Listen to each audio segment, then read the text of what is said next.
ഇന്ന് നമ്മുടെ നാട്ടിൽ മുട്ടുവേദന ഇല്ലാത്ത ആളുകൾ വളരെ കുറവാണ് എന്ന് പറയേണ്ടി വരും. പണ്ടൊക്കെ നമ്മൾ പറയും മുട്ടുവേദന ഉള്ള ആളുകൾ കുറവാണെന്ന്. പക്ഷേ ഇന്ന് ഏകദേശം ഒരു 35 വയസ്സിന് ശേഷം തന്നെ മുട്ടുവേദന കലശലായിട്ട് വരുന്ന ആൾക്കാരെ നമുക്ക് കാണാനായിട്ട് പറ്റും. പലപ്പോഴും ഹോസ്പിറ്റലുകളിൽ എത്തുന്ന ആളുകളിൽ ഭൂരിഭാഗം ആളുകൾക്കും മുട്ടുവേദന ഉണ്ടാകാറുമുണ്ട്.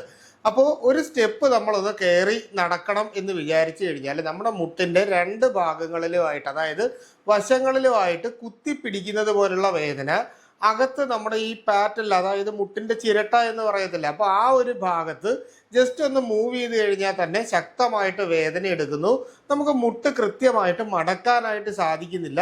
എന്നാൽ നമ്മൾ കുറച്ച് ദൂരം ഒന്ന് എങ്ങനെയെങ്കിലും ഏന്തി വലിഞ്ഞ് നടന്നു കഴിഞ്ഞാൽ ആ ഭാഗത്ത്, അതായത് മുട്ടിൻ്റെ ഭാഗത്ത് ശക്തമായിട്ടുള്ള നീരും വേദനയും പിന്നീട് ഒരു 2 ദിവസം നമുക്ക് നടക്കാനായിട്ട് പറ്റത്തില്ല. ഒന്ന് കാറിലോട്ട് കയറാനായിട്ട് കാലെടുത്ത് വെക്കാനോ, ബൈക്കിലൊന്ന് കിക്കർ അടിക്കാനോ, അല്ലെങ്കിൽ നമുക്ക് ഒരു സ്റ്റെപ്പ് കയറി ഒരു മുകളിലേക്ക് പോകണം എന്ന് വിചാരിച്ചാലോ പോലും സാധിക്കാത്ത രീതിയിലുള്ള ഒരുപാട് പേരുണ്ട്. അതിനാൽ തന്നെ ഇന്നത്തെ എപ്പിസോഡിൽ ഞാൻ നിങ്ങൾക്ക് നമ്മുടെ കാലിലെ തേയ്മാനം ഉണ്ടാകുന്നതിൻ്റെ, അല്ലെങ്കിൽ ഈ പറയുന്ന പ്രശ്നം ഉണ്ടാകുന്നതിൻ്റെ കാരണങ്ങളും, അതുപോലെ തന്നെ നമുക്ക് പുറമെ അരച്ചിടാൻ പറ്റുന്ന രീതിയിലുള്ള ഒരു ലേപനവും ഒരു ഇലയെ പറ്റിയിട്ടും നമുക്ക് ഉപയോഗിക്കേണ്ട 2 എണ്ണകൾ മിക്സ് ചെയ്ത് ഉപയോഗിക്കുന്നത് എങ്ങനെയാണ് എന്നുള്ള കാര്യങ്ങൾ പറയുന്ന വളരെ ചെറിയ ഒരു വീഡിയോ ആണ് ഇന്ന് ഞാൻ പ്ലാൻ ചെയ്തിരിക്കുന്നത്. നിങ്ങൾക്ക് ഈ ഒരു പ്രശ്നം ഉണ്ടെങ്കിൽ തീർച്ചയായിട്ടും ഒരു പേനയും പേപ്പറും എടുത്തിട്ട് ഞാൻ ഈ പറയുന്ന മിക്സിങ്ങിൻ്റെ രീതി നിങ്ങളൊന്ന് എഴുതിയെടുക്കുക. ഇത് നിങ്ങൾ വീട്ടിൽ കൃത്യമായിട്ട് ചെയ്തു കഴിഞ്ഞാൽ നിങ്ങൾക്ക് നല്ല രീതിയിലുള്ള ഒരു ആശ്വാസം കിട്ടുന്നതായിരിക്കും. അപ്പോൾ നമുക്ക് കാര്യത്തിലേക്ക് വരാം. മുട്ടുവേദന അല്ലെങ്കിൽ ഈ മുട്ടുകഴപ്പുണ്ടാകുന്നതിൻ്റെ പ്രധാനപ്പെട്ട കാരണം ഒന്ന്, അമിതവണ്ണം ഉണ്ടെങ്കിൽ ശരീരത്തിൽ ഓവർ വെയിറ്റ്, അതായത് വെയിറ്റ് നമ്മുടെ ശരീരത്തിൽ കൂടുന്നത് കൊണ്ട്, ഒരുപാട് നേരം നിന്നുള്ള ജോലി ചെയ്യുന്നത് കൊണ്ട്, കയറി ഇറങ്ങി നമ്മൾ ജോലികൾ ചെയ്യുന്നത് കൊണ്ട് ശരീരത്തിൽ കാൽസ്യത്തിൻ്റെയോ വൈറ്റമിൻ ഡിയുടെയോ കുറവുണ്ടായി കഴിഞ്ഞാൽ, അതുപോലെ തന്നെ നമ്മൾ ഈ മുട്ട് ഉപയോഗിച്ചുകൊണ്ട് നമ്മൾ അത്യാവശ്യം വെയിറ്റ് ഇങ്ങനെ ഹോൾഡ് ചെയ്ത് നിർത്തുന്ന രീതിയിലുള്ള ജോലികൾ ചെയ്യുന്ന ആളുകൾക്കൊക്കെയാണ് പൊതുവേ ഈ പറയുന്ന പ്രശ്നം കാണപ്പെടുന്നത്. പിന്നീട് നമ്മൾ സ്റ്റെപ്പ് ചെയ്യുന്ന തെന്നി വീഴുകയോ, അല്ലെങ്കിൽ നമുക്ക് ഈ പറയുന്ന രീതിയിൽ മുട്ട് മടങ്ങിപ്പോകുന്ന പോലെ എന്തെങ്കിലും പ്രശ്നം ഉണ്ടാവുകയൊക്കെ ചെയ്യുമ്പോഴാണ് ഇതുണ്ടാകുന്നത്. എല്ലാ മുട്ടുവേദനയും തേയ്മാനമാണ് എന്ന് നിങ്ങൾ തെറ്റിദ്ധരിക്കരുത്. കാരണം എല്ലാ മുട്ടുവേദനയും മുട്ടിൻ്റെ സൈഡിലായിട്ട് ലിഗമെന്റ്സും മസിൽസും കാര്യങ്ങളും അകത്ത് സൈനോവിയൽ ഫ്ലൂയിഡൊക്കെ ഉണ്ട്. അപ്പോൾ ഇതിനൊക്കെ ഉണ്ടാകുന്ന ഇൻഫ്ലമേഷനോ വലിച്ചിലോ ഒക്കെ ആയിരിക്കും ഒരുപക്ഷെ മുട്ടുവേദനയുടെ കാരണം. അതുകൊണ്ട് എല്ലാ മുട്ടുവേദനയും നമുക്ക് ഈ പറയുന്ന ഓസ്റ്റിയോ ആർത്രൈറ്റിസ് അല്ലെങ്കിൽ തേയ്മാനം എന്ന് പറയുന്ന അവസ്ഥയിൽ എടുക്കാൻ പറ്റത്തില്ല. ഇനി നമുക്ക് ഡയറക്റ്റായിട്ട് തന്നെ കാര്യത്തിലേക്ക് വരാം.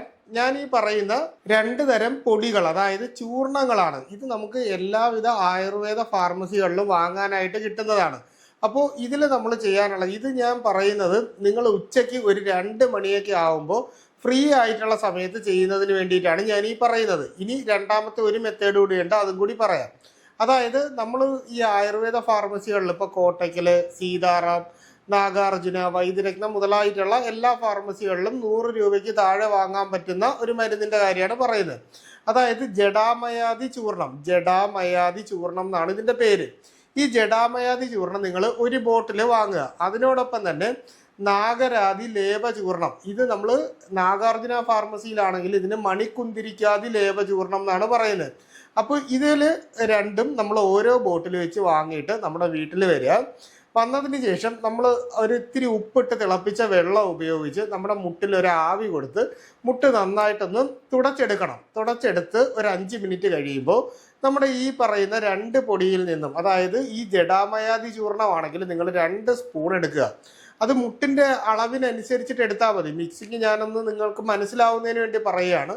അപ്പോൾ മുട്ട് ഇപ്പോൾ ഒരാൾക്ക് വലിയ മുട്ടായിരിക്കും, ചിലർക്ക് ചെറിയ മുട്ടായിരിക്കും. അപ്പോൾ നിങ്ങളുടെ ആവശ്യത്തിന് എടുക്കുക. ഈ ഒരു അളവിൽ, അതായത് 2 സ്പൂൺ എടുക്കുന്നു ജഡാമയാദി ചൂർണം. നാഗരാതി ലേപ ചൂർണമാണെങ്കിൽ 1 സ്പൂൺ എടുക്കുക. അതുപോലെ തന്നെ ഇതിനെ ചൂടാക്കി തണുപ്പിച്ച് എടുത്ത അരിക്കാടി, അതായത് നമ്മൾ ഒന്നുകിൽ കഞ്ഞിവെള്ളം കൊണ്ടോ അല്ലെങ്കിൽ നമ്മൾ അരി കഴുകുന്ന വെള്ളമോ ഇതിൻ്റെ അകത്ത് മിക്സ് ചെയ്യണം. അത് ഒരു ഇളം ചൂട് പരുവത്തിൻ്റെ അകത്താണ് വേണം. അത് ചൂടാക്കി തണുപ്പിച്ച് വന്ന ആ ഒരു ഇളം ചൂട് പരുവത്തിൽ ഇതിനെ നന്നായിട്ട് മിക്സ് ചെയ്ത് ഒരു 10 മിനിറ്റ് വെച്ചിരിക്കുക. അതിനുശേഷം നമ്മുടെ ഈ മുട്ടിൻ്റെ ഭാഗത്ത്, അതായത് ഇപ്പോൾ ഇതാണ് ഇതിപ്പോൾ എനിക്ക് കൈയല്ലേ കാണിക്കാൻ പറ്റും. അപ്പോൾ നമ്മുടെ മുട്ടിൻ്റെ ഈ കുറച്ച്, അതായത് നമ്മുടെ ഈ ചിരട്ട വരുന്ന ആ റൗണ്ട് ഭാഗത്ത് നിന്ന് കുറച്ച് മുകളിലേക്കും കുറച്ച് താഴേക്കും വന്നിട്ട് മുട്ടിൻ്റെ കംപ്ലീറ്റ് ആയിട്ട് നമ്മളൊരു ലേപനം പോലെ, അതായത് ഒരു ഫേസ് പാക്ക് ഇടുന്നത് പോലെ ഇത് നിങ്ങൾ ഇടുക. ഇടുന്നത് കഴിഞ്ഞാൽ നിങ്ങൾ ശ്രദ്ധിക്കേണ്ട കുറച്ച് കാര്യങ്ങളുണ്ട്. നിങ്ങളൊരു ബെഡിൽ ഇരുന്നിട്ടാണ് ചെയ്യുന്നതെങ്കിൽ ഒരു ദിവസത്തെ ന്യൂസ് പേപ്പർ നമ്മൾ ബെഡിൻ്റെ പുറത്ത് വെച്ചില്ല എന്നുണ്ടെങ്കിൽ ബെഡ്ഷീറ്റിൽ സ്റ്റെയിൻ പിടിക്കാനുള്ള സാധ്യതയുണ്ട്. അതുപോലെ തന്നെ നിങ്ങൾക്കിത് കിടന്നുകൊണ്ടോ കാല് നീട്ടി സോഫയിലോ മറ്റോ വെച്ചുകൊണ്ടോ വേണമെങ്കിലും ഇത് ചെയ്യാം. ഈ ട്രീറ്റ്മെൻറ്റ് ചെയ്യുന്ന സമയത്ത് നിങ്ങൾ ഒരു കാരണവശാലും ഫാൻ ഓൺ ചെയ്യരുത് എന്നൊരു കാര്യമുണ്ട്. ഫാനിൻ്റെ കീഴിലിരുന്നല്ല, ഇത് ഡയറക്റ്റ് നമ്മുടെ ബോഡി ടെമ്പറേച്ചർ അടിച്ചിട്ട് വേണം ഇത് ചൂട് മാറി ഇത് നല്ല രീതിയിൽ ഈ ഒട്ടിപ്പിടിക്കാനായിട്ട് വേണ്ടത്, അതായത് ലേബ് ഒട്ടിപ്പിടിക്കേണ്ടത്. അപ്പോൾ ആ ഒരു രീതിയിലേക്ക് ഡ്രൈ ആവാനായിട്ട് വേണ്ട. അപ്പോൾ ഈ ഒരു രീതിയിൽ നിങ്ങൾ പതിവായിട്ട് 14 ദിവസം ഇത് കണ്ടിന്യൂസ് ആയിട്ട് ചെയ്യണം. അപ്പോൾ ഇത് ഒന്നാമത്തെ ചികിത്സാ രീതിയാണ്. അതുപോലെ തന്നെ ഇത് ചെയ്തു കഴിഞ്ഞാൽ വൈകുന്നേരം നിങ്ങൾക്ക് ചെയ്യാൻ പറ്റുന്ന മറ്റൊരു ട്രീറ്റ്മെൻറ്റും കൂടി ഉണ്ട്. അതായത് കേതകി മൂലാദി തൈലവും കൊട്ടൻ ചുക്കാതി തൈലവും സമം മിക്സ് ചെയ്ത് ചൂടാക്കി എടുത്തതിന് ശേഷം നമ്മുടെ മുട്ടിൻ്റെ ഭാഗത്ത് തേക്കുന്നതിന് മുൻപെന്ന് പറഞ്ഞാൽ നമ്മുടെ വീട്ടിൽ മുരിങ്ങയില കാണും.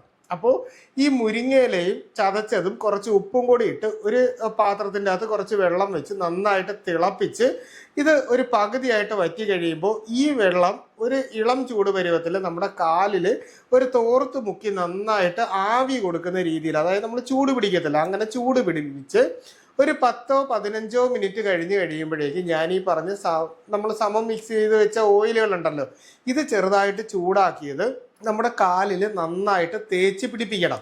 അതിനുശേഷം നമ്മുടെ വീട്ടിൻ്റെ അടുത്തൊക്കെ ഈ എരിക്കിൻ്റെ ഇല, ഈ ശിവൻ്റെ അമ്പലത്തിലൊക്കെ പോയി കഴിഞ്ഞാൽ നമുക്ക് പൊതുവേ എരിക്ക് ഇല നമുക്ക് കിട്ടും. അപ്പോൾ ഈ എരിക്കില നന്നായിട്ട് ഈ എണ്ണ തന്നെ അതിൻ്റെ മുകൾ, അതായത് ആ ഫ്ലാറ്റ് ആയിട്ടുള്ള ഭാഗത്ത് തേച്ച് ഗ്യാസിലോ അല്ലെങ്കിൽ അടുപ്പിലോ ഒന്ന് ചൂടാക്കി, അതായത് വാട്ടിയെടുത്തിട്ട് നമ്മുടെ ഈ കാലിൻ്റെ മുട്ടിൻ്റെ മുകൾ ഭാഗത്ത് ഇത് വെച്ചതിന് ശേഷം ഒരു പഴയ മുണ്ടോ അങ്ങനെ എന്തെങ്കിലും ഒരു സാധനം കീറിയെടുത്തത് ഉപയോഗിച്ചിട്ട് കാല് നന്നായിട്ട് കെട്ടി നീട്ടി, അതായത് കാല് കെട്ടി വെച്ചതിന് ശേഷം നമ്മൾ കാല് നീട്ടി രാത്രിയിൽ കിടന്നുറങ്ങുക. അതായത് രാത്രി നമ്മളിതൊരു 8 മണിക്കാണ് ചെയ്യുന്നതെങ്കിൽ പിറ്റേന്ന് രാവിലെ ഒരു 8 മണിയാവുമ്പോൾ നമുക്കിത് അഴിച്ച് മാറ്റിയിട്ട് ബാക്കി കാര്യങ്ങളെല്ലാം ചെയ്യാനായിട്ട് പറ്റുന്നതാണ്. അപ്പോൾ ഇതും ഇതുപോലെ തന്നെ കണ്ടിന്യൂസ് ആയിട്ട് 14 ദിവസം ചെയ്യണം.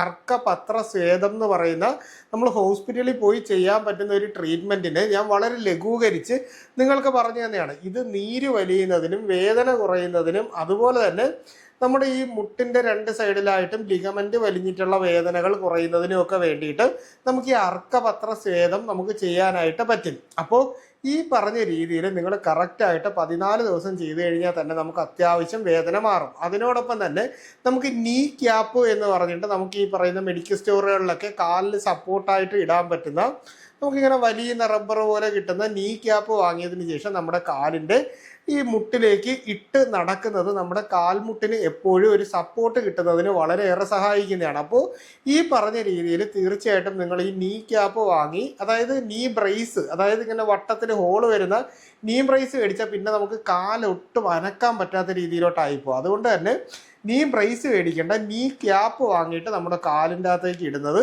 എപ്പോഴും ഒരു സപ്പോർട്ട് കിട്ടുന്നതായിരിക്കും. പരമാവധി നിങ്ങൾക്ക് റെസ്റ്റ് എടുക്കാൻ പറ്റുന്ന സമയം, അതായത് വീട്ടിൽ കംപ്ലീറ്റ് ആയിട്ട് കിടക്കണം എന്നല്ല, ജോലിക്ക് പോകുന്ന ആളുകളാണെങ്കിൽ അവിടെ ആയാൽ പോലും നിങ്ങൾക്ക് പരമാവധി കാല് മുന്നോട്ട് നീട്ടി ഇരിക്കാൻ പറ്റുന്ന ഒരു സമയം കിട്ടിയാൽ തീർച്ചയായിട്ടും ഇരുന്നിരിക്കണം. അതായത് പരമാവധി റെസ്റ്റ് എടുക്കുക എന്നൊരു കാര്യമാണ് ഞാൻ പറയുന്നത്. അപ്പോൾ ഈ പറഞ്ഞ രീതിയിൽ ചെയ്ത് നോക്കിയാൽ തന്നെ നല്ല രീതിയിലുള്ള ഒരു കുറവ് നിങ്ങൾക്ക് കിട്ടുന്നതായിരിക്കും. അപ്പോൾ ഈ വിഷയവുമായി ബന്ധപ്പെട്ട് എന്തെങ്കിലും സംശയങ്ങളുണ്ടെങ്കിൽ നിങ്ങളത് കമൻ്റായിട്ടോ നമ്മുടെ വാട്സാപ്പിൻ്റെ നമ്പറിൽ ചോദിക്കുക.